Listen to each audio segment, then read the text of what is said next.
Me. Welcome to episode 4 of the SNSW podcast. I am Craig D'Alessandro, executive producer of the SNSW network. If this is your first time finding us, welcome. We're thrilled to have you here with us. The SNSW podcast is usually a 1 hour weekly, 2 hour monthly podcast recapping the biggest stories in the world of sports with a New England flavor. The show notes and transcript of today's show can be found in the description box below, as well as our WordPress and Buzzsprout pages. If this is your first time finding us, welcome. Please consider subscribing. It's the easiest way to see when we publish new episodes.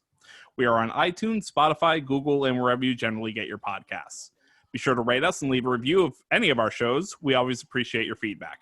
On today's show, we have Bob Kelly, Michael Marcangelo, and our host for this episode is Joe Malkin.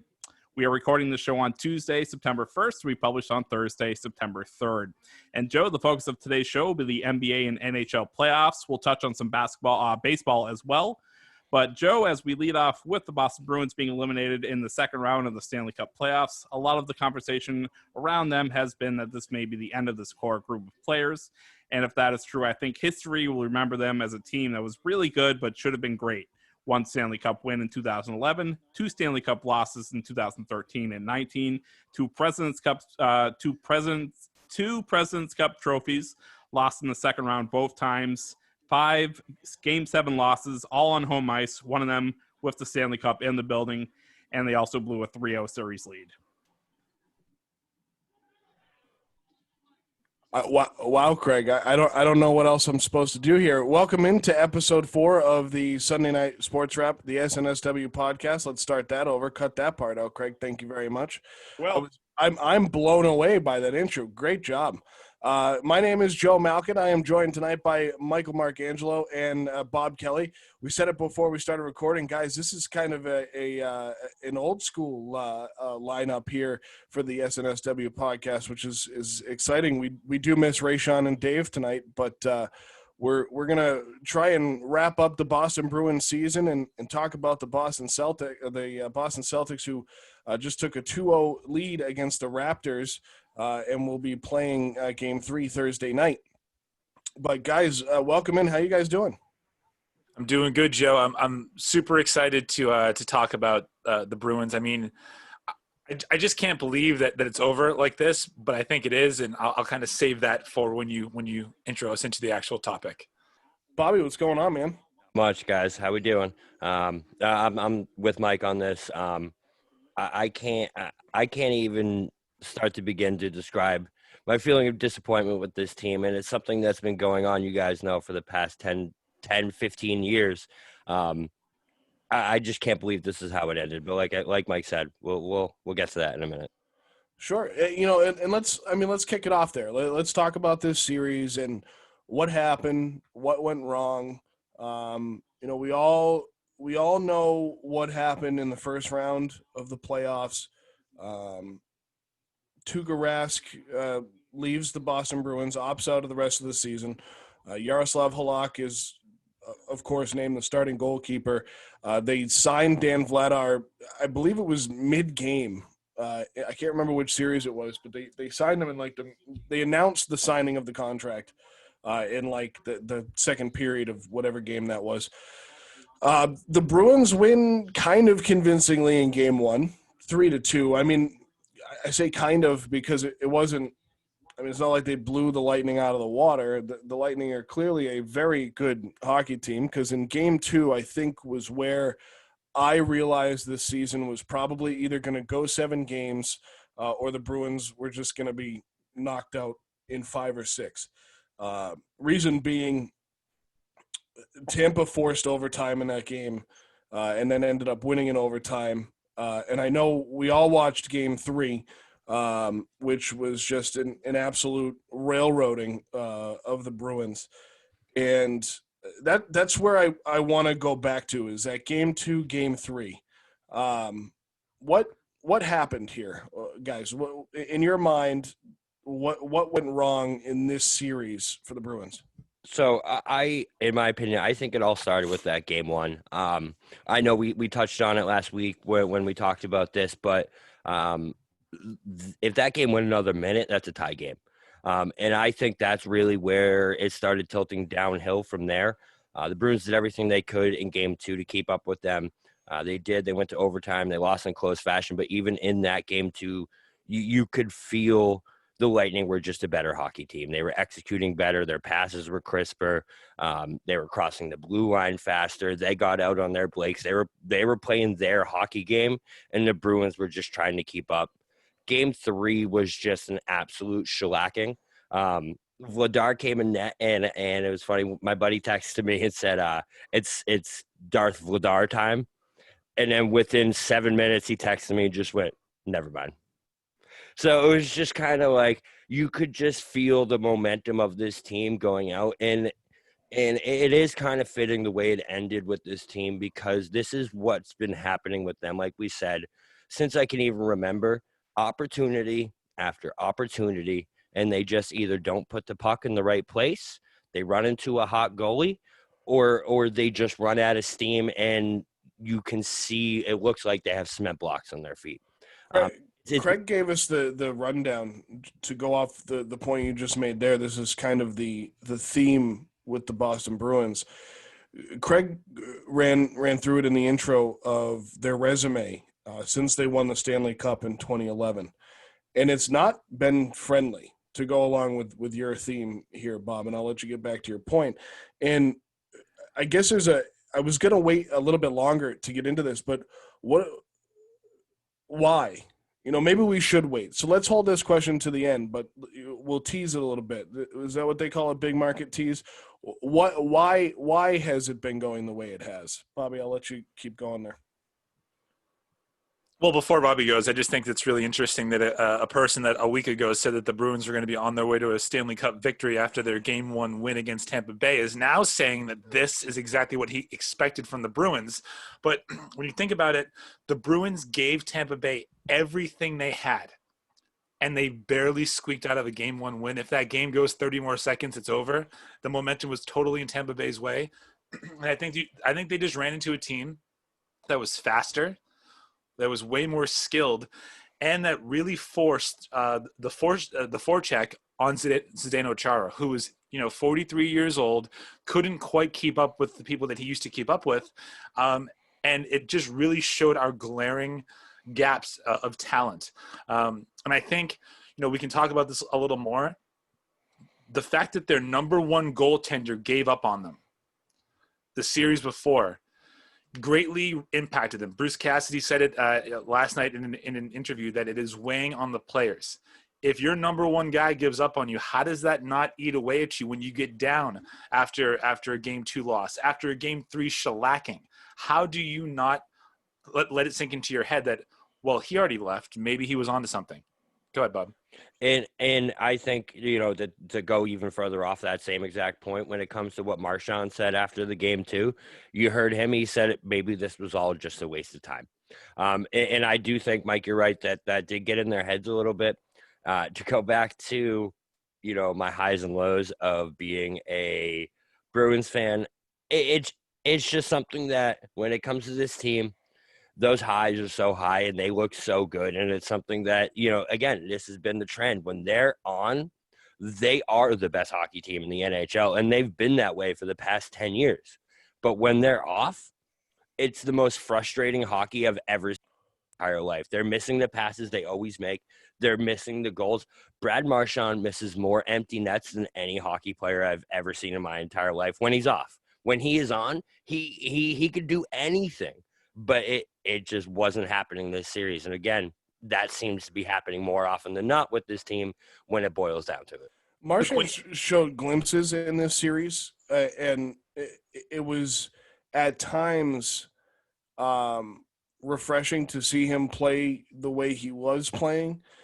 But going back to the Hurricane series and to what Mike just said about Tuukka Rask leaving the team, he gave up on him, and I, myself included, there was a lot of people that were like, well, screw him. We'll win despite him, right? Yeah, and I know that's kind of where you were going to go, but, we'll win despite him. It happened at first, and then it seems like the wind was completely taken out of their sails. And I don't know if it was because of the bad play But the Bruins, again, and I thought they had won a little more handily in game one than Bobby thinks they did. And I think it's because I expected Tampa to come in and be as fast and skillful as they were. So to me, that was kind of a handled game for the Bruins. And game two just really turned it around. And game three cemented it, that maybe it was just all a waste of time. But what mental effect did Tuukka leaving have on the goaltenders? That's one thing I don't understand. I mean, isn't that your time to shine? Sorry, Mike, you're muted. I think that right now we're in a situation where Tuukka being there would not have changed the outcome of this series, right, at all. Because the Tuukka that was there in this this postseason or this bubble couldn't have cared any less about what was happening on the ice. What it did do, though, was show you that one of your leaders didn't care that this was the last year of the run that they signed up for in 2011. It showed you that, I understand that there's a whole lot of things happening out in the world right now. I get it. But if we just talk about in sports terms and your team terms, he quit. And he didn't care about about it being Chara's last stand. And I just want to go back to something that Bobby said. You said when the Bruins are on, they're the best team in the NHL. Based on what? Aside from 2011, when has that ever mattered or meant anything? It hasn't, and that's the problem. That's the biggest problem with this team. And again, it's been going on for years. You go back to last year where they went to Game 7 of the Cup. They're on. That Game 7, they were off, and that game was over within that first period. You go back to when we lost in 13. They were on. They were amazing. They went to 3 overtimes with the Blackhawks. They come within 3 minutes of forcing that Game 7. They gave up that one bad goal, and it is over from there. It's just with this team, it feels like they're so resilient sometimes, and then sometimes they are the softest hockey team. And I mean, I can't say I've ever watched, because this is honestly the only core I've ever really experienced as a diehard Bruins fan. But it just seems like the flashes. But to your point, Joe, the ripple effect of Tuukka leaving was that it made Halak have to play far better than he actually is. Mm-hmm. Right? He is a very good number 2. When Tuukka's in that room, they have one of the best 1-2 combinations, but there's a reason he's not a number 1 anymore. That's true. So not only we can talk about Tuukka leaving until the cows come home, but what he did is he put his team that was already probably not the most skilled team, not the fastest team, behind the 8 ball even more, because now the one thing that you could always turn back and say that they had was a number 1 elite goaltender, and he took his ball and he went home, and he left Halak there just standing in the crease making saves that he didn't have any business making last night, and he made some incredible saves, but he should have never been put in that position. So the series, the Bruins are bounced in 5, and we're talking about a 43-year-old Chara, an aging Bergeron, really an aging goalkeeper in Tuukka Rask, and aging more mentally than physically in a lot of ways. It seems like he doesn't want to be here. So my overall question here is, what's next? But to the point of what Bobby just said, it's kind of how they've always been. Sometimes they're resilient, but a lot of the times they're not. And Mike, to go with your theme, why did Chara stick around this long? Chara is not a soft guy. He's a competitor. We know he's a competitor. So why did he stick around so long if they were, for lack of anything else, a regular season team? So why did he stick around so long? Because I think there was enough of that core from 2011 left that made him believe that they still had a shot. When it was nut cutting time, that enough of them could stand up and do the right and get one more. Chara was not a liability. right? I mean, Never by was. any stretch of the imagination, he did as much as he possibly could for his age. But I mean, I think that this team, we regard it as one of the best big bad Bruin teams because of what they did 9 years ago and less about what they've done recently. So I think coming into this year, they were one of the. I mean, coming into the playoffs, they were one of the favorites. They were the best team in the regular season. I do want to go back to the Zdeno point, because there's one thing that I will never, I'll never understand, is how this man kept this level of play for this long. I remember in 2013 when they lost that cup to the Blackhawks, I was already calling for Zdeno's head. That was in 2013. He looked slow. He reinvented his game and turned into still one of the best defensive players in the National Hockey League, and he is 43 years old. That man has been the best defensive player I have ever seen on the Bruins, and he's been that way since 2011. And I think that's just a testament to, like you said, how competitive and how amazing he really is. This one of the saddest moments I've ever seen is seeing him skate off that ice last night. He didn't even wait for his teammates. He was so dejected. He was so you could see it in him that he knew that this may be it, and he just left the ice. And it was a very sad moment for me. Because when you think about it, right, like if his career in Boston ends like this, he just skated off the ice for the last time after losing 4 straight games to a team with no fans in attendance. Like, I can't imagine like the feeling, like if this is actually it, how alone he must feel, because he did everything he possibly could to make that team better. There's no I mean, it's not a coincidence that McAvoy is becoming more of a leader and a better defenseman because Chara is still there. Sure. Torrey Krug is a better defenseman because Chara is still there. Chara might be gone now. Krug's going to be gone because we're not going to pay him what he wants. And so this was the last year of that entire run. I'll go on the record and say it. If they do make a run at a cup again, it won't be because of the core guys that are there. They're going to have to do a lot to reinvent that team and reinvent that roster. So that's the next point is this the end of the era, which I think the three of us can agree on. This is kind of the end of that 2011 core. And I want to go another step further after this, but here's the list of Bruins free agents following the 2020 season. Anders Bjork, Jake DeBrusk, Joachim Nordstrom, Zdeno Chara, Matt Grzelcyk, Torrey Krug, Yaroslav Halak. Actually, did he sign the extension for next year? I don't believe so. Or was that for this year? I think that was for this year, right? That was it. Solaric, Goncha, Coleman, Ritchie, Senishin, Miller, Zaboro, Lagasse. I mean, yeah, sure. Once you get to the bottom of that list, like Zach Senishin probably doesn't belong here anyway. But Kevin Miller's on that list, Torrey Krug, Matt Grzelcyk, Zdeno Chara. So one question is, and Mike, you answered it already, but Bobby, do they spend the money on Torrey Krug, and is he worth it? I think, given the track record of the Bruins in the past, they don't pay him.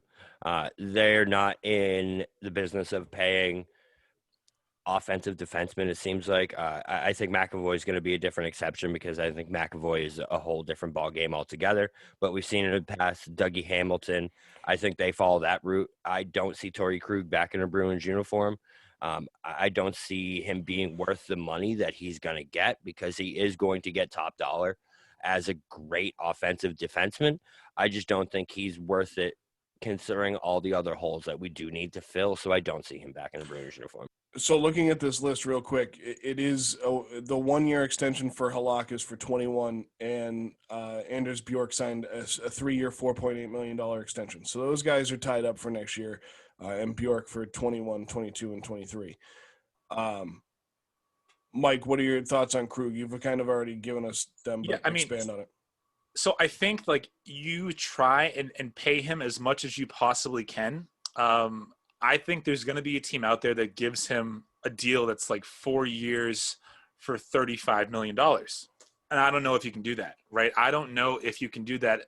However, if you can trade that softer than shit goalie that you have in Tuukka Rask and free up some cap space and get some draft equity then yes, you pay Torrey Krug whatever he wants to stay, and you build that defensive core around Krug and McAvoy, and you get young again. You stop relying on David Krejci, and I love Patrice Bergeron, but he's 35 or 36 years old. Right, You yeah, have to get other people in there.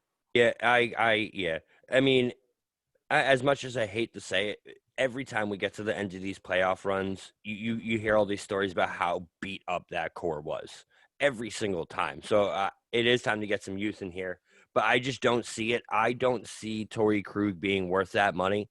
I think you're better off spending it on another top-notch goalie, spending it on another winger for Pasternak, spending it on another top-notch center to match on that top line with them, because, I mean, it is time to break this up. So I just think Krug's another one of those pieces where, what are we doing here? Let's get younger. Let's get faster. Let's change this up. Also, one last thing. I don't want to go too far back into the time vault here. If you had Tyler Seguin, you would have been able to compete with Tampa Bay. There is a real possibility that Tyler Seguin is going to win a cup before you do again. And imagine all the talent that you had, and you go to 2 more, you can't win one. And this guy is in Dallas with the 3-1 series lead right now. They got trounced the other night, 5 goals in the first period. But he's playing electric. And what did you get for him? Do you remember what we got for Tyler Seguin that's still here? Isn't much. Nothing. Yeah. That's still here. The big piece of that trade. Bobby, you're muted. Obviously, you can edit this out, Craig. Louis Eriksson. Louis Eriksson was the big piece of that trade. That was the big person for that trade, and he hasn't been here in 5 years. And we drafted Dougie Hamilton. So let me expand on that conversation right there. The Seguin trade is in a lot of ways what started a lot of the tumble in my mind to where we are now. And maybe it's a loss of faith in management. And I'm not going to go as far as Cam Neely, because I think Cam, with his standing within the organization, he's been around Boston for a long time. I don't necessarily disagree with a lot of the moves he's made, but at the same time, you can't make a Seguin trade or a Seguin-like trade and then not try and wrap up your guys for the future. I'm with Mike that you got to pay Krug the money that he wants, but here's my hot take on this one. I think Bruce Cassidy's time in Boston is over. I think he should be let go, and they need to bring in a new coach, because I think part of the problem starts with him, and I've said this since the beginning. And I know that the big thing when they hired him was that he was already in the organization. He was in Providence. I mean, he's been an NHL coach before, but he's a system guy in that way where they wanted him to come up and carry on basically what Claude Julien had done here. But that got stale. So we've been watching kind of the same team for the last 9 years in a lot of aspects of the game of hockey and Boston Bruins hockey. I think he's got to go. If you don't have Bruce Cassidy as your coach, you do not have the young emerging talent that you currently do on the Boston Bruins. Remember Claude?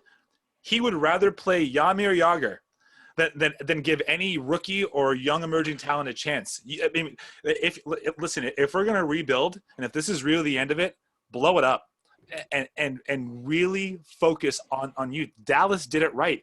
They offloaded Louis Eriksson for Tyler Seguin, Ben, all those guys. And look, they're still in it. Years later, they're back. They're still in it, but you talk about why, if you're going to get rid of Bruce Cassidy, then you wouldn't have the young players here. Well, we're still talking about an aging Bruins team, aren't we? We're talking about a 30-something-year-old goaltender who just jumped ship. We're talking about Patrice Bergeron, who's 35, David Krejci, who's in his early 30s, Zdeno Chara, who's in his 40s. Sure, they have Charlie Coyle, they have Torrey Krug, they have these young guys, but you're still talking about a core that's big. So it's already going to be a rebuild. So why not rebuild at the coaching position? I mean, maybe this is my personal bias. It's kind of like the John Henry effect on me, but I think if you are going to blow it up at that aspect as well. Bring somebody in who's going to, because I don't think Cassidy works with the younger guys, and I know he's an AHL guy, and I know he coached in the minor leagues of hockey, but I don't think he's the guy for that job. Yeah, no, I'm with Mike on this one, Joe. I have to disagree with you here. Just because when it comes to Cassidy, he brought that skill element back to this team. He brought that playmaker element back. Well, you remember under Claude how painful that dump and chase approach was. He gave up Tyler Seguin to pursue that dump and chase. All right, you bring in Cassidy. Now we have DeBrusk, Pasternak. We have McAvoy excelling. We have all these young playmakers who are excelling. I'm with Mike where I think you really double down on that. You get these young playmakers in here. You develop them underneath Cassidy, and they become the stars that they can become. But if they're excelling and they're performing, why did we just get knocked out in 5 games against the Tampa Bay Lightning when we should have all this talent, this fast, dynamic, tactical talent? But now we're sitting here praising the 43-year-old. And so what's that conversation, and why would we stick to this guy? What is he actually proven? Because again, we're talking about a core that besides Seguin, I mean, it was all built under Julian, wasn't it? So what has he actually done if we're praising the 43-year-old defenseman? Claude Julien and Bruce Cassidy are coaches. They do not pick the players. They are given the players by Peter Chiarelli or Don Sweeney. Peter Chiarelli placated into Claude Julien's system where he just did the dump in and chase across the boards. That's why they get rid of one of the best pure talented players that Boston had ever seen. Cassidy has the ability now, and so does Sweeney, to walk that fine line of making sure that the new talent, the young talent, learn from the core that did win the cup and can bring that level of intensity and skillmanship and gamesmanship to the next generation. But again, didn't we just agree that era is over? Yes, they're not going to win with this core anymore. Right. So if they're not going to win with this core and they need to get rid of that core, what core does Cassidy now have? Would you rather have Patrice Bergeron teaching the next Patrice Bergeron, or just trade him away and hope that they can learn how to do it like he did? Sure. Who's the next Patrice Bergeron? So I think we're looking at it wrong though. It's not the next core. It's the core that's there's 2 cores with the Bruins right now. There's Pasternak, there's DeBrusk, there's McAvoy. Well, hang on. Let me stop you there. Pasternak is the guy that couldn't practice at coming out of the break on COVID because he was unfit to play. I got nothing there. But so there's he did do that. But again, that's that youthfulness. That's that I mean, I'm trying to think of Seguin likes to party too. But right. Seguin would have helped us a lot more than yeah, but what if we that's a whole different what if we had Seguin and Pasternak and then if we had Seguin and Pasternak and that Louis Eriksson trade is never made and Claude Julien is let go earlier and Bruce Cassidy is brought in earlier, we're having a completely different conversation, and they've probably won this series against the Lightning. And if Sagan's not traded, there's probably no COVID. So I think that's the most outrageous thing I've ever heard. But secondly, I think that right now it's on Don Sweeney to pick the better, younger players to put around the remainder of this core that you have locked under contract. I don't want to trade Patrice Bergeron, right? I don't either. I don't want to overpay for Zdeno Chara either. So I think what you have here is I would be willing to move Krejci. I think he's been old for far too long. But I think that you can just get younger players around Marchand and Patrice Bergeron, and again, get Tuukka the hell out of here and free up some cap space. Draft well, because Sweeney has been hit or miss. He has some good drafts. He has terrible drafts where he had 3 picks in a row, and there wasn't one pick that really made that team that year. And didn't he also trade a great pick to the LA Kings, or a great goaltender, or to the LA Kings? So it's not Bruce Cassidy's fault. He can only do what he can do with the players that he's given, but they should focus more on young, skillful players moving forward. So then, does that mean that Sweeney and Neely need to go? And I'm not saying that we need to get rid of someone, but what I'm saying here is you're talking about the core that from 2011, which we're now living 9 years in the past. We're talking about Shirelli and Julian, who have been gone for X amount of years, 4 years. Well, they fired Claude. I think wasn't it mid-season? It was during the Patriots parade.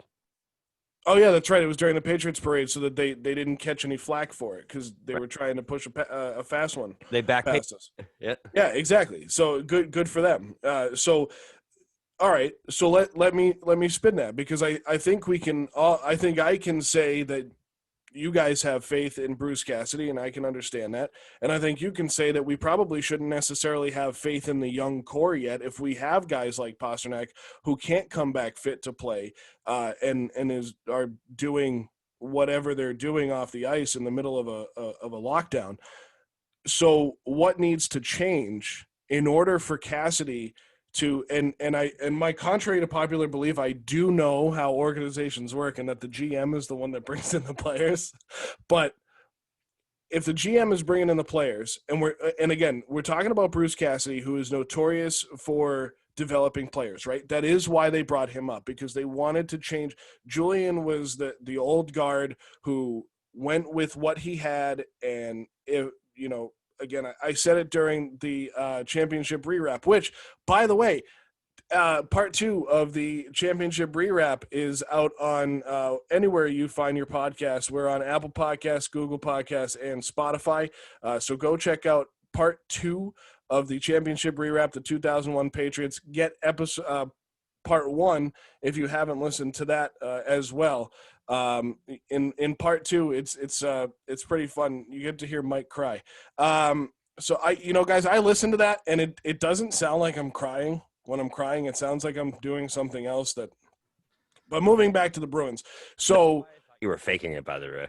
I know, but I wasn't. I really was. And I listened to it today and I said, you know what? Wow, that does sound like I'm faking it, but I really wasn't.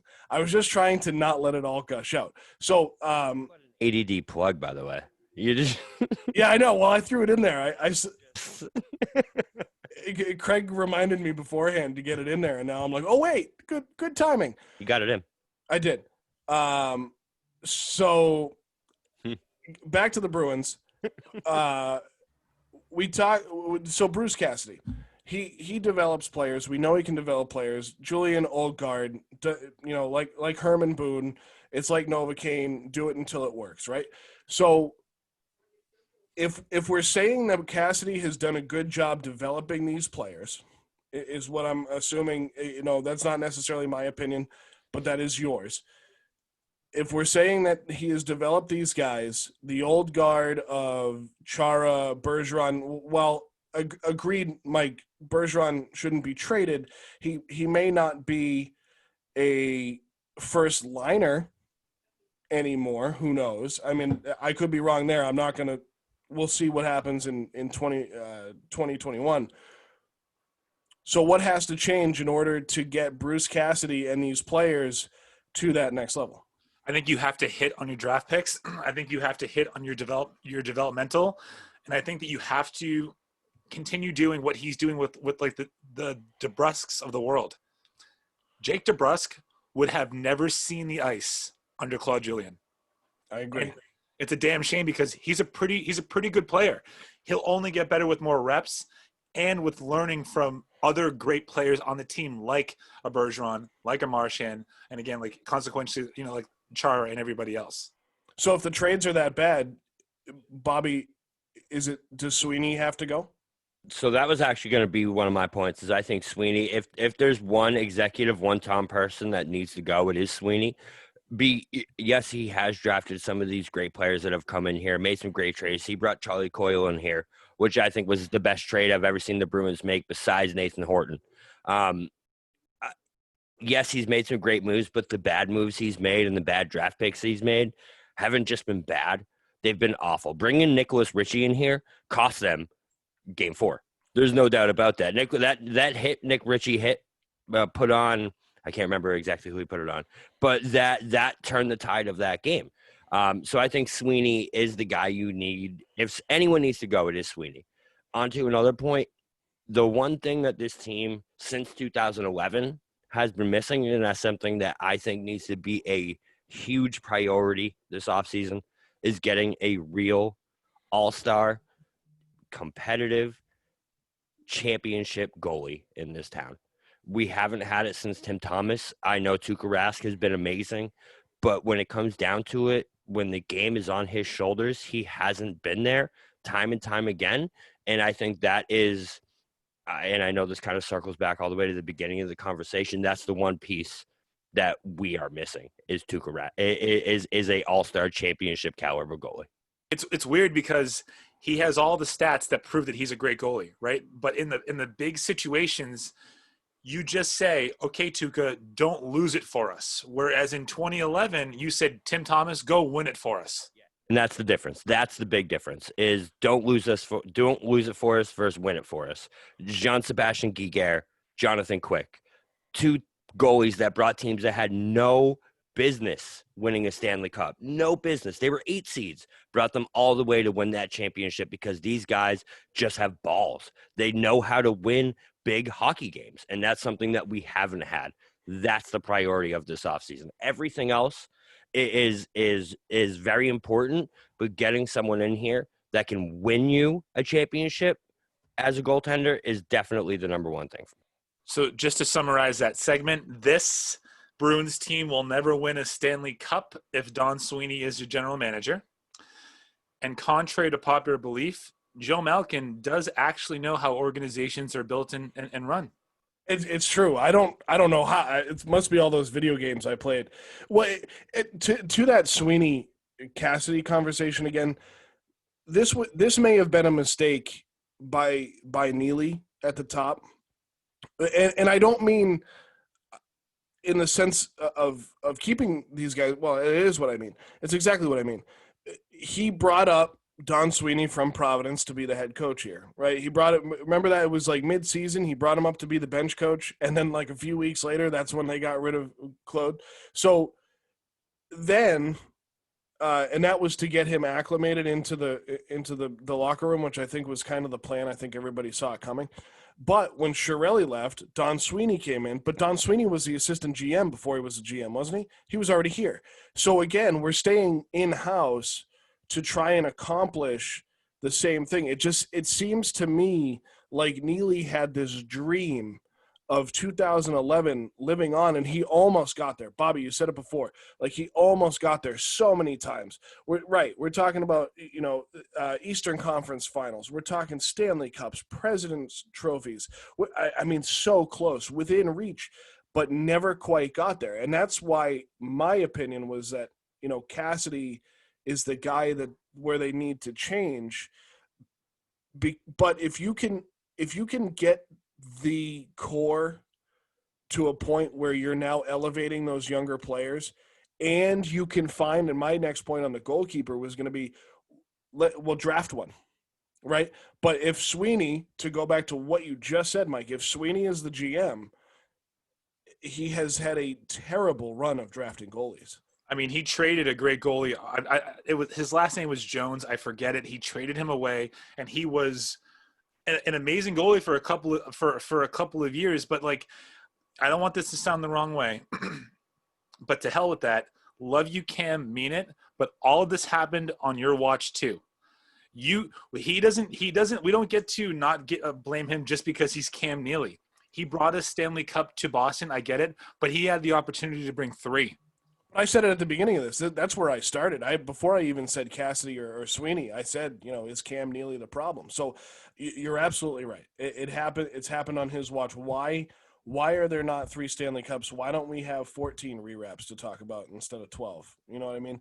Like that's the problem I see. If I'm with you guys, get younger, and if Cassidy can continue to prove that he can develop that young talent and change the core from the old guys to the younger guys, then it's Sweeney. I mean, they got to draft better. Just do what Detroit did. I mean, the Red Wings were a perennial playoff team because what they did is they had a young core back in the 90s, right, that got old, and they always got people there to elevate the core that made them better, but also made those younger guys better. So they kept doing it for 20 years. Like, I know I'm probably simplifying it, but it's not like it hasn't been done before.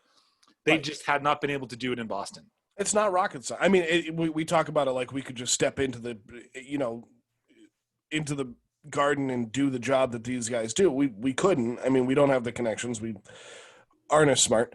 But it's not. It shouldn't be rocket science for these guys, right? I mean, you've had the core, you've had the ability to do it. So I hate to say it, but do it. Final thoughts from you guys on the Bruins before we switch gears. I think that if this is truly the end of Zdeno Chara in Boston, I mean, the fan base owes him a debt of gratitude, because we can talk all day long about what the team should have done, what some players that didn't show up. That man played with a fractured jaw, wired shut at age 42 to give his team the best chance to win. So he was a true warrior. I don't think he gets enough recognition as like some of the pillars of the Boston sports players over the last 20 years. But he was that. He was the Tom Brady of the Boston Bruins. And I think that it's a travesty that it ended this way. Hopefully if he comes back, great. But if not, go win a championship somewhere else, because Big Z, you deserve it. Yeah. So I just got goosebumps remembering played with a broken jaw in Game 7 of the Stanley Cup Finals last year. I've never been more fired up in my entire life than when I saw Zdeno Chara skate on that ice last year in Game 7. I'll never forget. I was like, we're gonna win. We didn't, but regardless, which I think just sums up the entire point I've been making the whole time, is when it comes down to it, this core hasn't gotten the job done. I think it is time to shake up one of those big pieces and get another championship goalie in here. I don't think the draft is the way to go with the goalie, because I don't think, as much as you've been talking about blowing it up, I don't think this window is over. I just think you need to shake it up and get, whether it be Lucic, whether it be, it's not Marchand, whether it be Krug, whether it be someone needs to go. You need to make a shake-up move. And by the way, that goalie's name was Martin Jones. And by the way, Lucic has been gone for 3 years. And by the way, former I meant Krejci, my bad. Former U.S. Olympic goaltender Ryan Miller is a free agent this year. I mean, not that I want to bring him in, because he kind of fell off with Buffalo and hasn't done anything in Anaheim. So, all right. So switching gears to one team that has disappointed us over the last week, to a team that has done pretty much the complete opposite in the Boston Celtics, who now hold a 2-game lead over the Toronto Raptors after winning Game 2 of that series tonight, 102-99, and Game 3 is on Thursday evening in the bubble in Orlando. So, hey, Bobby, we know you're a big fan of those Toronto Raptors there. The Celtics have a 2-game lead. He's not really, but the history with Bob over the last few weeks has been that the Raptors are the best team in the NBA, even better than the 95 Bulls. No, I'm kidding. Bobby doesn't believe that. But, Bobby, the Raptors are down 2-0, and I don't want to put you on the spot here or blow up your spot with this, but you've been a big proponent of the success of the Toronto Raptors while in the bubble in Orlando. What's going on? I mean, the Celtics have looked pretty good. They swept the first round. Now they're up 2-0 on the Raptors. Yeah. So I was actually talking. We were talking about this earlier. Is I think as much as I do like the Toronto Raptors as a basketball team, because I think that they are a good basketball team, I think the Celtics team is just too much for them right now. Everything the Raptors do, that's their strong point, the Celtics have been doing better these past 2 games. And the Raptors' weaknesses, which are length and guarding the wings, the Celtics just are on another level than them. And I think that has shown so much in these last two games tonight specifically. And it was the end of that first half that really made me start thinking, wow, the Celtics really are just that much better than them at this point. I don't know what's going to happen the rest of the series. Still think it's going to go 7. I'll stay with that take. But you could see just how much better we are at this moment than that team. I was wrong. And I mean it, I was wrong. What? And that'll do it for the for episode 4. Let me just give you a little bit of an explanation here. The reason why the Raptors have lost the opening 2 games to the Celtics is because they don't have that intangible that we do. Marcus Smart is a difference maker. We were down 12. Everyone in our group chat was saying, it might not be over, but it's probably over.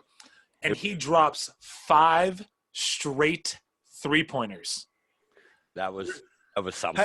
Hasn't he been that guy his entire career? And we're so fickle with a guy like Marcus Smart offensively. Defensively, he's been lights out, right? He plays such great defense. But offensively, he's slightly streaky. But then he has that run where he hits 5 straight threes. And you just know that that's just the type of dude he is. He knows how to turn it on, when to turn it on, and can make a difference. The Celtics only scored, I think, 17 points in the third quarter, right? 13 of those points were Jason Tatum. And all the Raptors could do was just go up by 12. Like they were clicking on all cylinders. We were shooting, I think, 2 of 12 from the field in the third quarter, and they were only up by 12. Like if those roles are reversed, Boston's up 20 and the Raptors give up.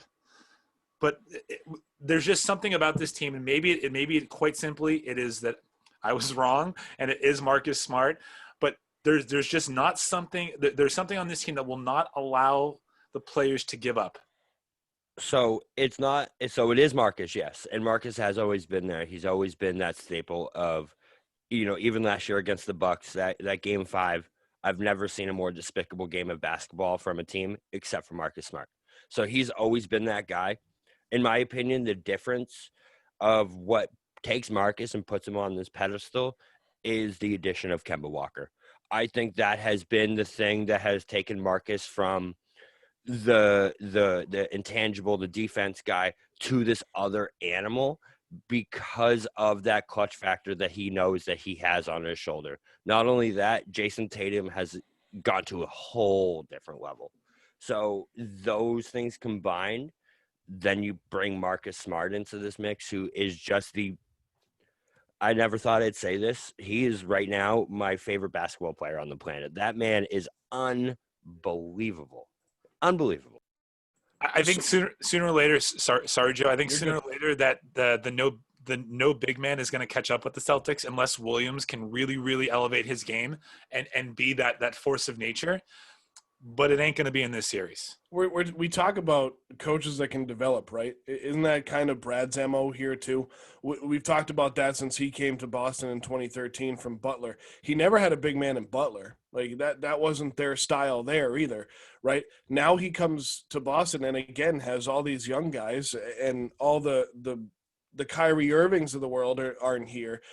Gordon Hayward, who the way I see it, he holds this team back. I mean, Gordon Hayward, I'm sure he's a great guy. He is a world talent, but I don't think he fits here. I think he fit better in Utah, but that's besides the point. But the point I'm trying to make is, if he's never really used a big man and he's great at developing, who's going to get him? And that's going to kind of lead into one of my next questions, but when do you think that catches up to them, Mike?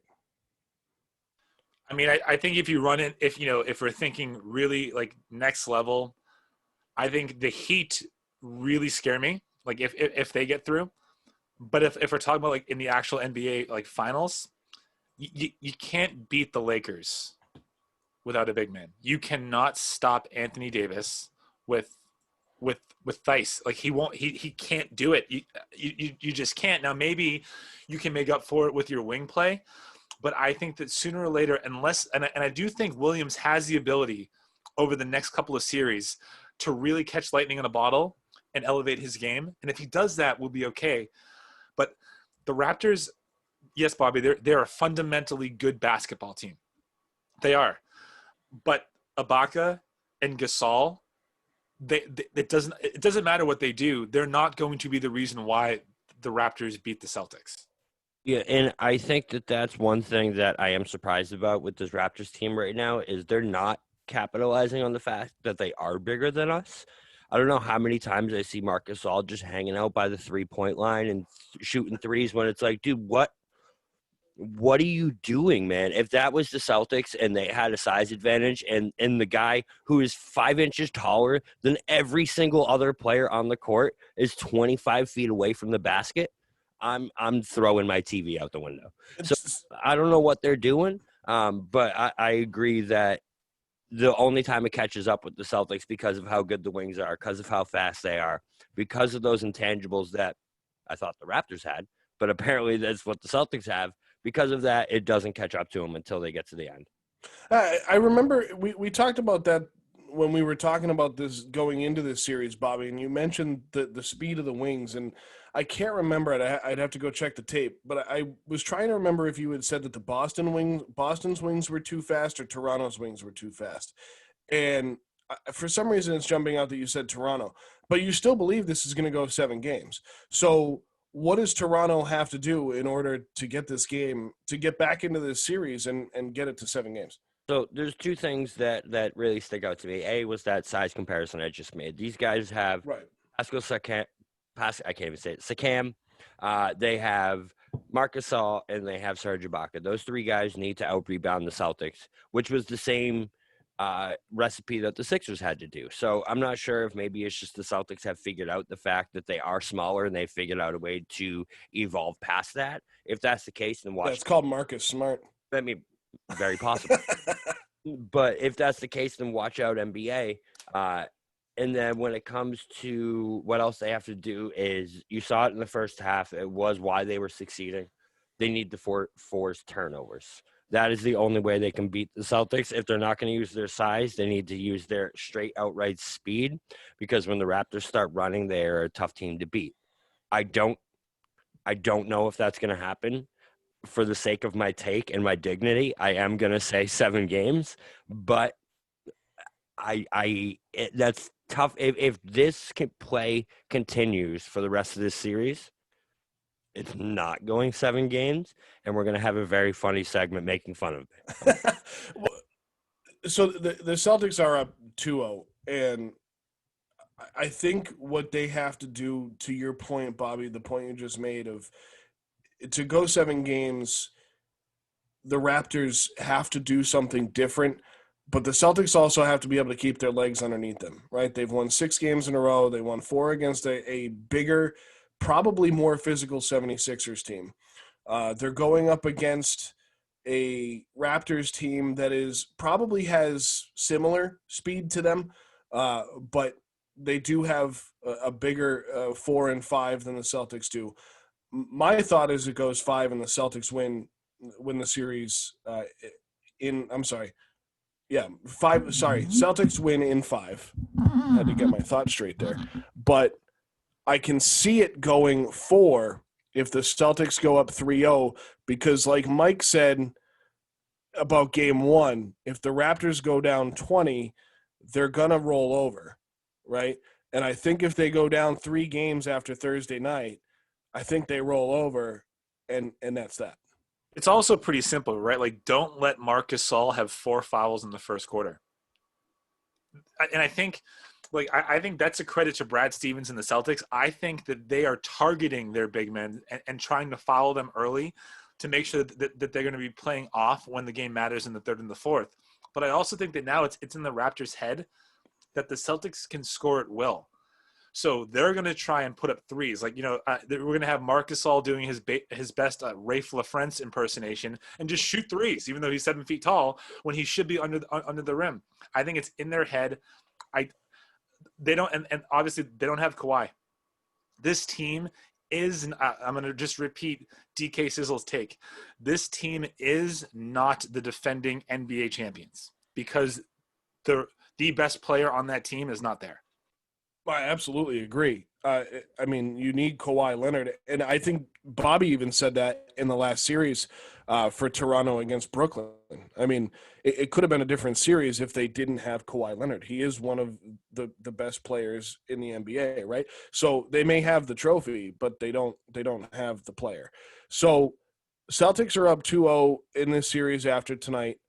In the West, the Lakers and the Clippers are waiting for the either the Rockets or the Thunder. The Clippers are waiting for the Nuggets or the Jazz. The other game in the other series in the East, the Miami Heat against the Milwaukee Bucks. In that first game, Jimmy Butler dropped 15 points in the fourth quarter, 40 overall to help Miami to that win. We've talked about him a number of times already, but I'm going to drop Eric Spoelstra's name here. Does Eric Spoelstra and the Miami Heat have what it takes to knock off the Milwaukee Bucks? I think so. I will also say that Eric Spoelstra is a better head coach than Doc Rivers. That was for Rayshawn Buchanan. Hopefully he hears that and smiles. You can't say that while he's not on the podcast. But like this team and Butler in particular, I think he's the perfect fit down there. And that team reminds me of the Celtics, a lot of the Celtics, and that they're scrappy, they fight, and they're really, really, really fast. I think that, I don't see a world. I don't see an NBA world where Giannis isn't in it, right? I just think that the refs will still do enough to keep them into a game 7. But the Heat scare me far more than the Bucks do. Well, and I think that's partially because of what you just said about the speed, and that's what Bobby said about Toronto, right? Is the speed scares him, and that's why he thinks Toronto can push this series to 7 games. Milwaukee, while they have Antetokounmpo, they're not as fast. They're kind of big and lunky, right? Or they don't move as well. They might shoot better, but Boston can outrun them. And as I said about Marcus Smart, where Bobby said that Toronto needs to out-rebound, and he's not sure where the Celtics got that. I mean, going back to Marcus Smart, he's not the biggest guy on the floor, but he plays big. I mean, he's not afraid to get underneath the basket and pull the ball down if he needs to. We've seen it so many times. And I think that's another testament to Brad, as Mike said. I mean, good time to give this guy a 5-year extension, right? Muted. There we go. I completely agree. When it comes to the Heat, I don't think that they have a chance against the Bucks, so I guess I don't completely agree. I disagree. I think Giannis is going to take this series over. Again, I think he is too much for Miami to handle. I think Adebayo is a special player, but I don't think he has it in him to stop Giannis over a 7-game series. I think Milwaukee is a tough matchup for the Celtics. What it comes down to me, is if Giannis has that championship intangible that we keep talking about. You saw it when it came down to Butler going off in that fourth quarter. There's been lots of quotes going around about how Giannis didn't ask to cover Butler. Isaiah Thomas even came out and said is championship players, Marcus Smart, Avery Bradley, Kawhi, would want to cover Jimmy Butler in that situation. So to me, I think that is the biggest thing, that if you're going to exploit anything on the Bucks, it is the fact that they do not have that championship caliber. They don't have that intangible that the rest of these teams have. And I think that's the thing you need to go after with them, is if you get on them, you need to put your foot on their throat. And I don't think, like you said, Joe, I think it's the same thing with the Raptors. I think when you get on them, they will roll over. And I think that's what we saw last night when it comes to Jimmy Butler and the Heat. I also think that, like, if you really look at the stat sheet, like, Andre Iguodala played 19 minutes, only scored 4 points. If he starts playing his level of basketball, which I don't know what it is right now at his age, But that team is scrappy, man. I'm telling you, like Jay Crowder, Iguodala, Jimmy Butler, Adebayo, Dragic, Robinson, like they can scrap. And I think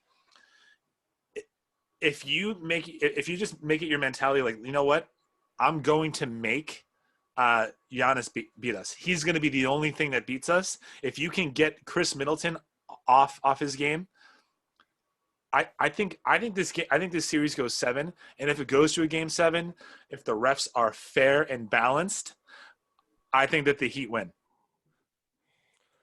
I just don't see that. I really don't. As much as I love Spolstra, as much as I love the Heat, I think Jimmy Butler is an absolute baller. I wanted him in Boston for years.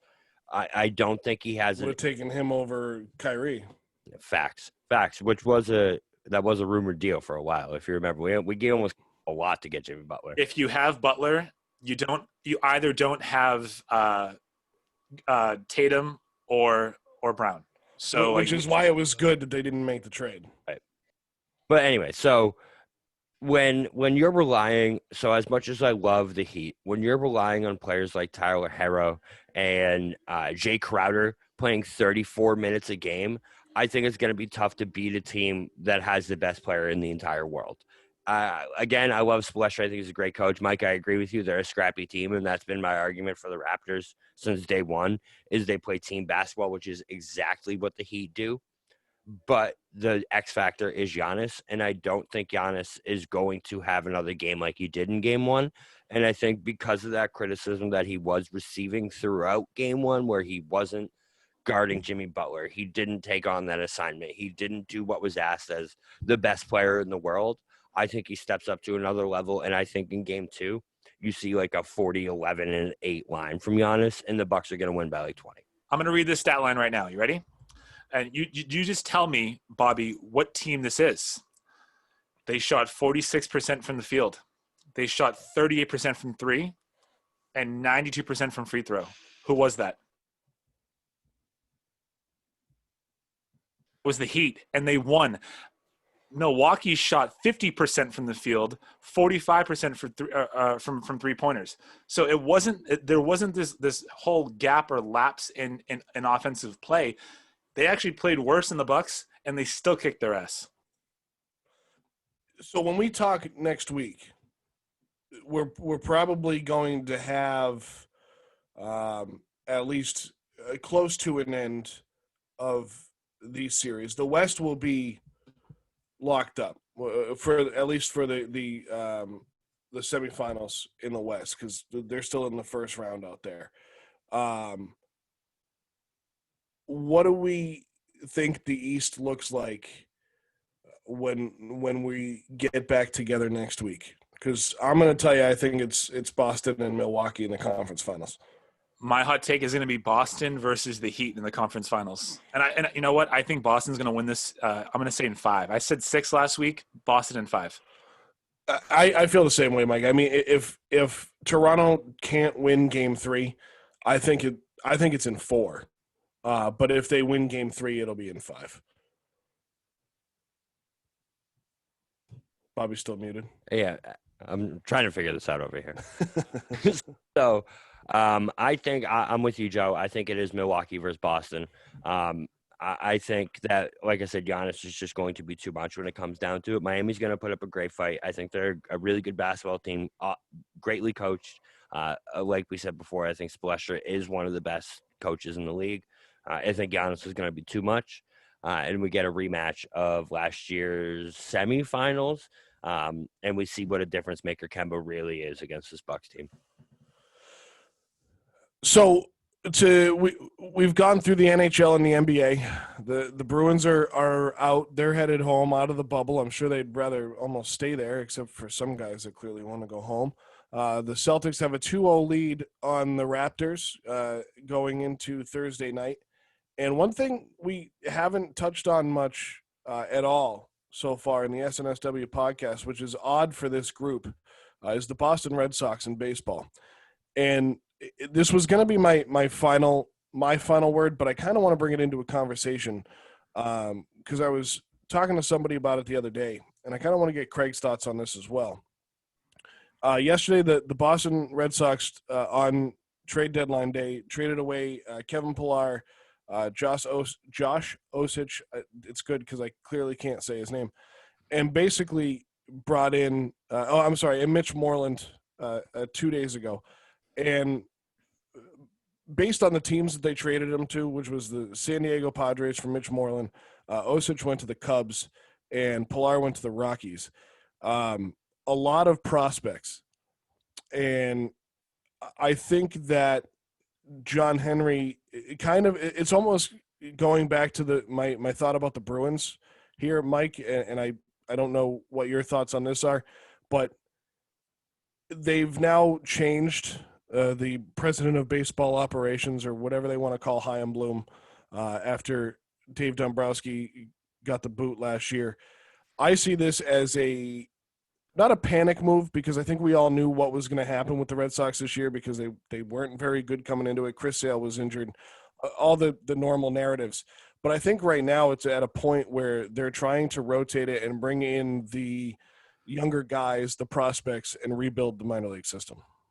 I think you build that team around Xander and around and really, I mean, that's endeavors, right?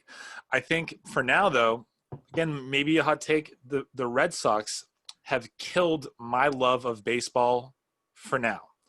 There was no reason why this August, given that they started in freaking July, should have been an August that had games that did not matter, and yet they still did. So I think, you know what, Dombrowski gutted our farm system. We all knew that he was going to. Everyone knew that's just what he does.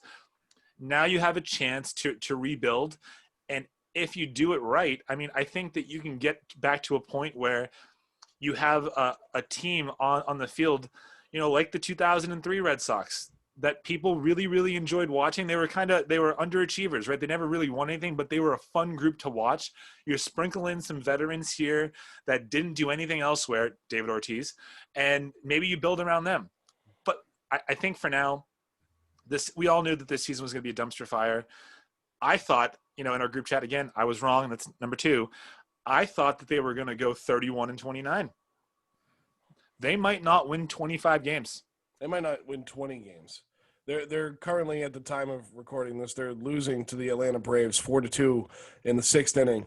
And if they lose, they'll go to 12-24, which would it would put them at 20-40 for the projection on the season, which is something in our group chat that I've always sent out to you guys every day, because it's funny to watch. And I don't mean funny, haha. I mean funny like we knew it was coming. We knew that this was going to happen with this team. I mean, the series of events, Dombrowski gone in the middle of the season, they don't tell us who they're going to bring in as the GM. They bring in Chaim Bloom from Tampa. He's not even named the general manager. He's given whatever made-up title John Henry gave him. And they don't do much of anything at the beginning of the year. And somebody, I think it was Bobby, it was either Bobby or Dave, who came up with the conspiracy theory that John Henry already knew what was going to happen with COVID. And that's why they didn't do anything in the offseason, which, of course, is probably another ridiculous take. But they didn't do anything, right? So now all of a sudden we're sending the guy – I mean, Kevin Pillar, I said this in our group chat yesterday. Kevin Pillar didn't even get to unpack his suitcase, and he's gone, right? He was brought in 6 months ago, and see you later. And that was one of my favorite signings of the offseason. You get rid of one of your best hitters in Mitch Moreland. And, Mike, like you said, clearly, hopefully, it's them building around the young talent. What you just said there encapsulates everything that is wrong with the Red Sox. When you have to get rid of your best hitter, Mitch Moreland. Yeah. You had Mookie freaking Betts. And that's it's funny isn't the way. It's so depressing. Like Mike said, it really just took away my love for this team because of how all this was handled. I listen, I agree with unloading Pillar. You signed him for a 1-year contract for a filler with coming Mookie. You get 2 pretty solid prospects. That third baseman they got from San Diego is pretty good. I can't think of his name at the top of my head. Craig, you probably know. I'll give it a second. Yeah, so we get that third baseman from San Diego. Like, you actually got something from him. That's a great move by Bloom. Hudson Potts. Yeah. Exactly. So Yeah, I've actually heard his name coming up through systems for a long time. He's been on the top 100 prospects list for quite some time now. I think like 2-3 years. It's just a hell of a baseball name.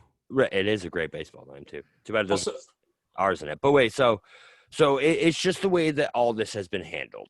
So you go back a year, 2 years ago, like I said in that blog post I did, right? I was on the top of the world. This team, this isn't where we were supposed to be. That's the problem. Is we had it set up to be good for years. We had the core. We had the best player I've ever seen in a Red Sox uniform, surrounded by one of the best shortstops I've ever seen in a Red Sox uniform, one of the best third basemen I've ever seen in a Red Sox uniform, two of the best pitchers I've ever seen in a Red Sox uniform, and one of the best closers I've ever seen in a Red Sox uniform.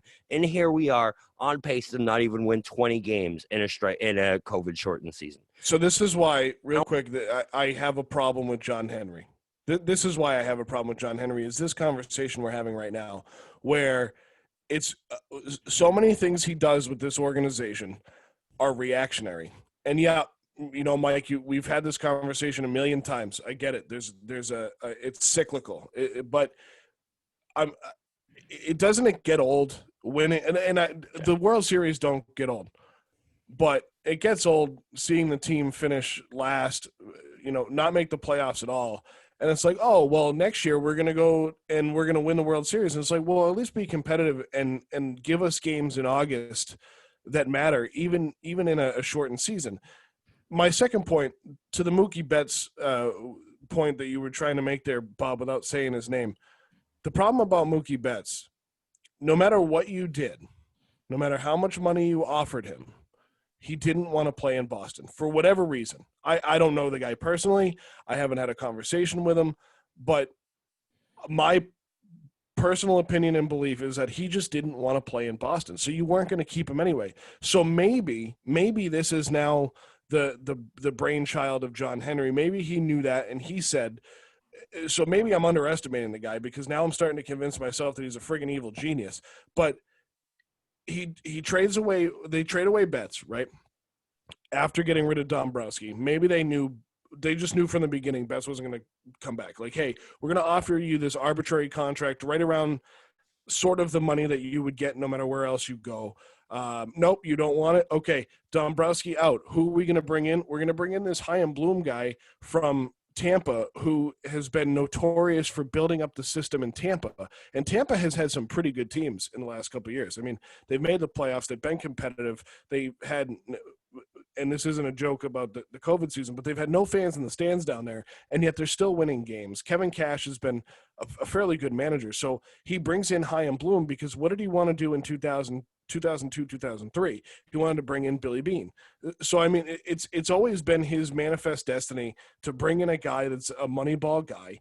And when he can't do that, he brought in a guy like Dombrowski and said, okay, let's go win now. Okay, now he loses his core guy, right, Bobby? That's kind of what you were just saying, is that they had one of the best outfielders in the game, one of the best hitters in the game, one of the best closers in the game, two of the best starters in the game, and now they don't. Now they lose one of those guys, and they realize that Chris Sale, love him, mean it, is made of paper and can't stay healthy. And it's probably his pitching motion and how tiny the guy is. But so now Betts gone, Dombrowski gone, and I'm going around in circles, but you bring in Chaim Bloom, and now this is what the plan is, right? And Mike said this is good. We got to rebuild it. You bring in Hudson Potts. You bring in prospects from Colorado, Chicago, and San Diego, which do notoriously have very good minor league systems, and they can't. And then you go, well, how come those teams aren't notoriously good at the major league level, with the exception of the Chicago Cubs? It's because those guys can't get to that level before they get poached by another team.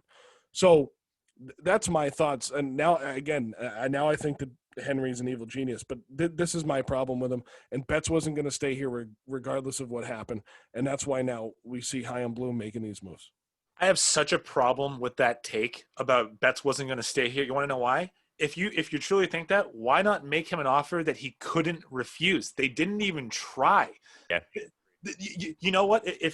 So everyone wants to say like this argument is, oh, he wouldn't have stayed here anyway. How do we know? We heard the same crap from Lucchino when Lester. Well, but we don't. But we don't. Just to expand off that, we don't know. But he very well could have had a conversation with John Henry and said, "Listen, man, like I don't want to play here." You're telling so you think so when it comes to him playing in LA is just as big as a market as Boston, okay? Yeah, but it's not as. But the media is not as on your rear end as they are in Boston and New York. Is it 10 years, 300 million is what he got, right? Somewhere around 400? Isn't that what I thought it was 400 million? 12 for 4. We offered him $100 million less. But 2 years less. So the AAV was close to what it would have been anyway. And also at that time, that was the second highest, biggest contract in the history of baseball. So what it comes down to, though, is that this guy is the best player I've ever seen in a Red Sox uniform. He's the best pure baseball player that we've ever seen. And Bobby saw Ted Williams play. I did see Ted Williams play, right? That's how old I am. That's how old we're getting. That's how long we've been on the air. Sunday Night Sports Wrap. But so when it comes down to it is like, in my opinion, you should have done everything you can to keep this guy here. You're one of the biggest market teams in baseball. It's not like you were struggling for the money. It's like what Mike said. They didn't even try. Well, Also, Mike, go ahead. Can we please be done with the Jackie Bradley Jr. experiment, please? Oh, I'm so done with you. I love him defensively. And in the playoffs, he learns how to hit. But yeah, no. I agree with you. Like I like him. He learns how to hit relative to what he does in the regular season, or he learns how to hit like a major leaguer, because this thing it's gone off the deep end. We need to get rid of him. You need to get rid of Benintendi. Yeah. Like That's another one. All right. That's a whole different topic. What happened to this guy? What happened to Benintendi? I don't know, Craig, Joe, if you guys have any explanation for this, but this man has fallen off a cliff. I think he hit his ceiling. But it's not even he hit a ceiling. He's back to his basement. This man is a different baseball player than he was 2 years ago. But that may have been his ceiling. I mean, we've seen guys so many times in every league, right? That come out on fire, but they're good for a couple years. I mean, a Patriot equivalent. I mean, love the guy. I think he still plays pretty well in Tennessee. He was hurt last year, but Malcolm Butler. I mean, he's known for one play and had a great year. He had a great year that year. So, and I can see Mike wanting to disagree with me again. Mike has the disagreement voice or the disagreement face, but I think it's kind of on that level is that Benintendi just hit his ceiling and there was just nothing left. How about we compare him to Jacoby Ellsbury? I'll just say that Ellsbury's ceiling was higher, but there was all of this thought, all this pomp, all this circumstance that Benintendi is going to be the next young power hitting outfielder, and he's not. Yeah. Well, Mike, I'm curious because I cut you off because I wanted to just throw that in there about Betts, but go back to your point about Betts and when you said we don't know if he wanted to be here, we offered him 100. I want to complete that thought. I just think it's sure we don't know what Betts has said to John Henry, but we also know for a moral certainty that John Henry did not offer him 10 years or 12 years for $400 million, right? So the argument that says he would have stayed or he wouldn't have stayed no matter what we paid him, we don't know that. And we heard the same crap from a different leader of the organization with John Lester when they lowballed him. So the argument is whenever these people leave or they get traded, well, no matter what we would have done, we couldn't have kept them. How about you try? I don't believe that about Lester. I believe you could have given Lester a lot more, and he would have stayed. I don't feel that way about Betts. But let's go in our time machine here and say that they did offer Betts an offer he couldn't refuse, right? Okay, so now you keep Betts. What happens to Bogarts? What happens to Devers? What happens to even Vasquez? Because Vasquez has actually played all right this season for the offensive guy he is. But what happens to those guys? Are they able to keep them? And I know you say, well, they got all the money in the world, but we know how they feel about the luxury tax. So before you go, Mike, Xander signed previous to all this bet stuff. I know. Xander signed 2 years ago at a rate where you knew that this dude wanted to play in Boston. He loves it here. He loves being the X-Man coming up through the system. He loves being here. So I don't think that was ever on the table for X to walk, which is why when I did, It's not a matter of walking; it's a matter of them not being able to afford him. right. Well, but that's why when I saw any rumors with X on the name, how many times tonight, Mike? No. So when I saw those rumors with X on the name, I will walk away from this team if they trade Xander Bogaerts. I will. I swear on my life. I'm done. I will be done. If they trade Xander Bogaerts, he's leaving. But Bogaerts, he'd be fine with. Sorry, Mike. Go ahead. Here's what you do. And again, I'm not a rocket scientist. I'm not a rocket scientist, right? But why don't you find a team like you did back in 2012, and you get rid of Chris Sale, you get rid of Jackie Bradley Jr., you get rid of Benintendi, and you find someone to take Dustin Pedroia's contract off of the hands of the Boston Red Sox, and now you have cap space to keep your young, talented core and build around them. And I think that's what Chaim Bloom is going to be challenged with here. And they came out with the news the other day, and I can't remember. I think it was right before the Moreland trade. They basically said anybody's on the table. Come and get them. Give us an offer. And that makes me wonder what that room was like, because when they fired off the Osich deal and they fired off the Moreland deal, like some of these deals were happening kind of quick. And it makes me wonder what kind of calls they were fielding. And I'm sure they said the news, and then let's say, I don't know, the Yankees call about Bogaerts, and they're like, nah, man, like, first of all, no. I mean, whatever you're going to offer us just isn't going to be good enough. Sure, he's on the table, but you'd have to give us, like, Judge and, like, 10 prospects for and I know that's preposterous. But everybody was on the table. So Bloom didn't get rid of those guys who we all agree probably need to go. So that's going to be his challenge in the offseason, because nobody's going to take Pedroia's contract. Very few teams are going to take Sale's contract. Benintendi, they're going to look at it and say, well, what are we going to pay for a AAA guy? But Benintendi is one of those guys. Maybe whether he wants to be here or not, maybe he could thrive in a smaller market. We've seen it so many times. That's why, you have to make it worthwhile for a team to take those trash contracts like the Pedroia and like even Chris Sale. But if you package like a Benintendi and a Jackie Bradley Jr., who I've been hearing about his potential for so long, and you send him to Arizona, who knows? Maybe they take him. And then maybe you have, again, this is all theoretical because they already traded Mookie Betts. But just imagine for the next 10 years, your 3, 4, 5 is Bogaerts, Betts, and Devers. And that's going to be my last point on this, is that was the dream. That was the dream. When like I said in that blog, when I went to bed after we won that World Series, I had dreams about 10 years from now hearing batting third for the Boston Red Sox, Mookie Betts. Batting fourth, Xander Bogaerts. Batting fifth, and that's gone now because of what's happened over the last year and a half. A lot of what goes on in baseball, and we've seen it as we've gotten older here and we've watched the game more. We're not seeing the Derek Jeters anymore. We're not seeing the – and I think when you find a guy like Xander Bogaerts, who to me is kind of an old school ball player, right? Like this guy grinds. Like he's gritty. He wants to be that guy that sticks around. He wants to be that guy that stays somewhere for a long time. And it's hard to find those guys. And really, there's not too many teams that had that in the 2000s, or even within the last 10 years. But that New York Yankees team that they had in the 90s, where they had Posada, they had Mussina, they had Pettit, they had even Clemens as a part of that. But he Jeter was a part of that, and you just don't have those cores anymore in baseball, not like you used to. And that's what we need to do. And I think if somebody's going to do it, I kind of have faith in Chaim Bloom with what he tried to do over the last couple of days. Go ahead, Mike. I just have one last point, and then I'll shut up, I promise. Maybe you should stop striving to have the Derek Jeter and just settle for Roberto Alomar, right? Because he was pretty freaking good. And just get players like that because you had it and you let it go. And I won't forgive them for what they did.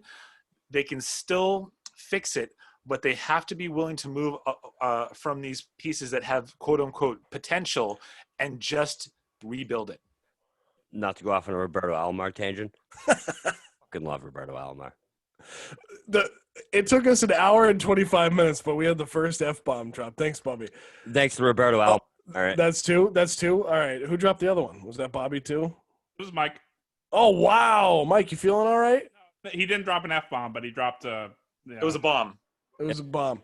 So to that point, Mike, and I just want to, if they can find that core and they can get some young guys in here that actually want to play, I'd be okay with a bad season as long as it's fun to watch, right? I mean, I think we can all agree with that. I would much rather they go and win a World Series or be competitive, but I don't want to finish last in the East. If they're finishing third behind the Yankees and the Rays or the Blue Jays, and because that Blue Jays lineup is ridiculous, and I love that Buffalo Blue Jays team. But if they can find the guys to come in, allow this team to be competitive, I can deal with a couple of bad years. But you're right, Mike. They got to get rid of those pieces. And the last point I'll make on that is you're right, Joe, 100%. Because when it comes down to it, even that Bobby Valentine year, all right, that team was garbage. They were awful. But you know what? They weren't that bad to watch because they had players like Cody Ross. They had players like Dustin still on the field. They had guys that actually gave a shit. Personality, right. They had guys that you could actually root for, and that's something that's missing from this team right now. So I'm with you on that. So who would have thought we would have gotten the most fired up about baseball when we haven't talked about it? I mean, I'm a little excited about it, but I'm also a little disappointed. I also asked for Craig's thought on this, and we all just kind of railroaded it. So Craig, go ahead. It's all right. We are 4 baseball guys, but I would say that, as far as it goes, as far as the future looks, I feel better looking towards the future on, the 2021, 2022 Red Sox than I did rather, a month ago, 2 months ago, even last offseason. Chaim Bloom is making small moves, but they are, they are impactful moves. They are, the future of this team looks a lot better than it did a short while ago. And the guys that come into Tampa and then go to other teams always seem to have some kind of success. It's kind of goes back to that minor league system thing. That these guys kind of figure out how to do it with less money, and now you got to do it the same way, but now you can spend a little bit more to keep those guys around a little bit longer. I feel like we need to let Craig chime in more because he brings us back down to earth and actually makes us feel like we're talking about real baseball instead of getting fantasy baseball.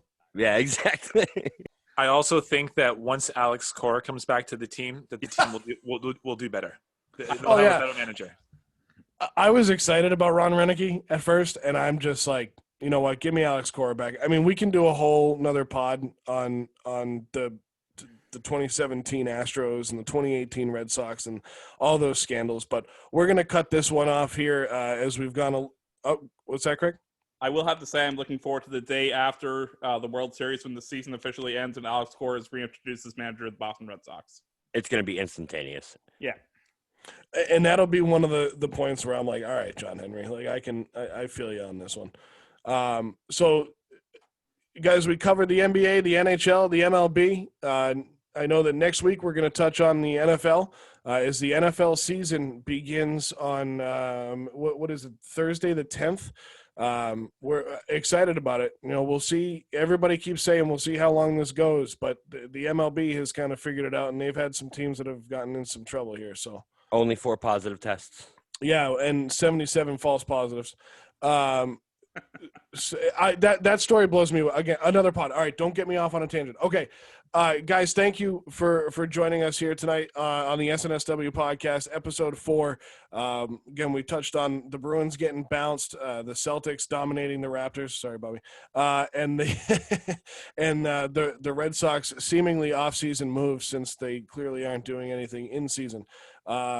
We hope you enjoyed listening to us rant and rave tonight. Again, episode or part 2 of the championship rewrap out now. So make sure you head over, subscribe to the Sunday Night Sports Wrap. Craig will handle all this and post, blah, blah, blah. But make sure you catch part 2 of the rewrap. Go download part 1 as well and give that a listen where we talk about the 2001 New England Patriots. We'll be talking about the 2003 New England Patriots coming up here shortly. But guys, thank you again. Can't wait to talk about the NFL next week. And also, I do want to plug it because it's going to be happening after this is released. But Thursday night, we're going to be on Facebook Live doing our live fantasy football draft for the SNSW Podcast Fantasy Football League. It's kind of a fun one. It's interesting.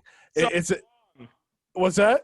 It's such a long name. It is. Well, I know, but that's It's okay. That's what makes it more fun. So, guys, again, thank you for joining us here tonight on the SNSW podcast. We'll get back to talking with you on Thursday night during our fantasy draft. We'll be back next week talking NFL preview. And for Michael Marcangelo, Bob Kelly, and the best EP in the game. I was going to say that we could find again. I don't know why I go to that. But the best EP in the game. I'm Joe Malkin, your host. What's that? That makes me feel like less than. No, you're the best executive. All right. All right. I'm Joe Malkin, your host. Thanks for joining us. We'll talk to you next time, Sunday night, the SNSW podcast.